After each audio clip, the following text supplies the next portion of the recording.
पुंडलीकवरदेव हरी विठ्ठल श्री ज्ञानदेव तुकाराम. पंढरीनाथ भगवान की जय. माऊली ज्ञानेश्वर महाराज की जय. सार्थ ज्ञानेश्वरी अध्याय 3 कर्मयोग, ओवी नंबर 181 ते 190.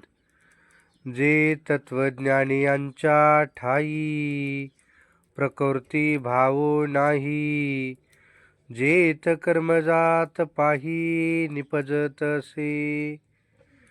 या ओवीचा आपण मराठीमध्ये अर्थ पाहू की ती अशी की ज्या प्रकृतीच्या गुणांपासून ही सर्व कर्मे उत्पन्न होतात, तिच्याशी ब्रह्मनिष्ठांचे तादात्म्य नसते.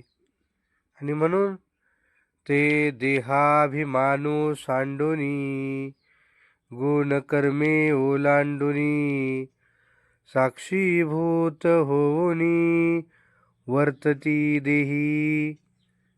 ते देहाचा अभिमान टाकून, या देहाचा अभिमान सोडून गुण आणि गुणांपासून उत्पन्न होणारी जी कर्म आहेत त्या कर्मांचे उल्लंघन करतात आणि देहामध्ये उदासीनतेने राहतात, दुःखामध्ये राहतात, असमाधानी राहतात.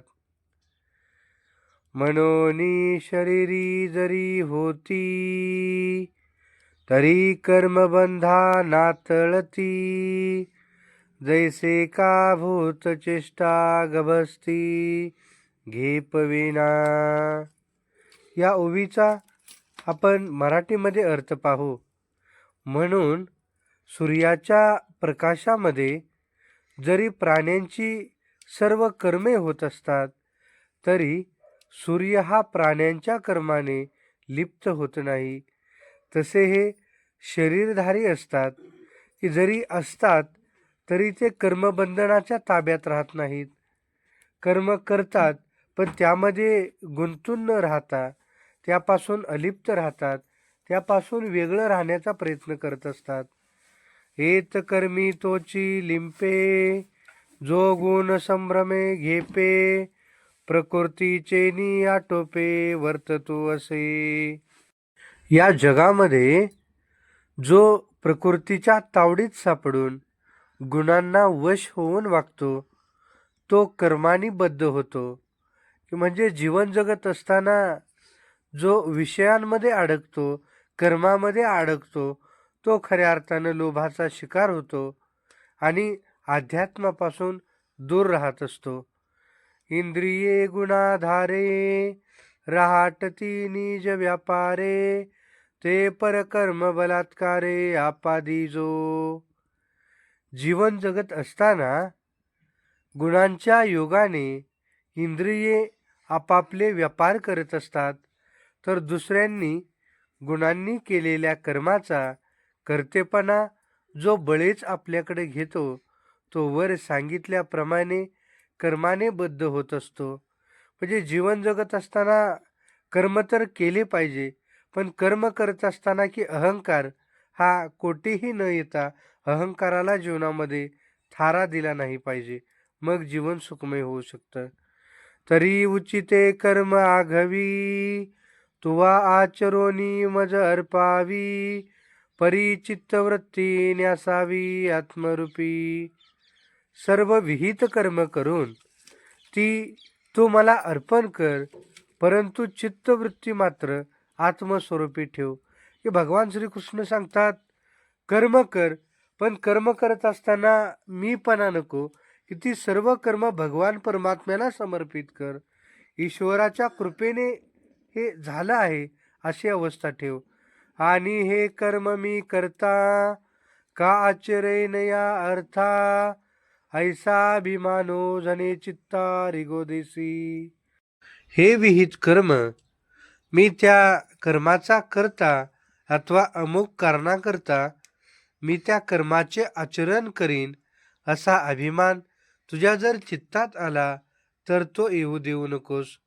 म्हणजे कर्म तर केले पाहिजे, पण कर्म करत असताना मी कर्ता आहे, मी क्रिएटर आहे हा भाव मनामध्ये ठेवू नये. तुवा शरीर पानो हावे, कामना जात सांडावे, मग अवसरोचित भोगावे, भोग सकळ. तू केवळ देहासक्त होऊन राहू नकोस, सर्व कामनांना टाकून दे आणि मग सर्व भोगांचा यथाकाली उपयोग जीवनामध्ये करून घेतलास तर खऱ्या अर्थानं जीवन सफल होईल, सुंदर होईल, नवनवे आनंदमय होईल. आता कोंदण घेऊन हाती, आरूढ पायी हे रथी, देई आलिंगन वीरवृत्ती समाधाने. आता तू आपल्या हातात धनुष्य घेऊन या रथावर चढ आणि आनंदाने वीरवृत्तीचा अंगीकार कर. जगी कीर्ती रूढवी, स्वधर्माचा मानू वाढवी, या भारापासून सोडवी मेदिनी हे. या शेवटच्या ओवीचा आपण अर्थ पाहणार आहोत. या जगामध्ये तू आपली कीर्ती वाढव व आपल्या धर्माचा मान वाढव आणि पृथ्वीला या दुष्टांच्या ओझ्यापासून वाचवण्याचा प्रयत्न कर. रामकृष्ण हरी. आमचे पुढील भाग पाहण्यासाठी चॅनलला लाईक करा, शेअर करा, सबस्क्राईब करायला विसरू नका. धन्यवाद.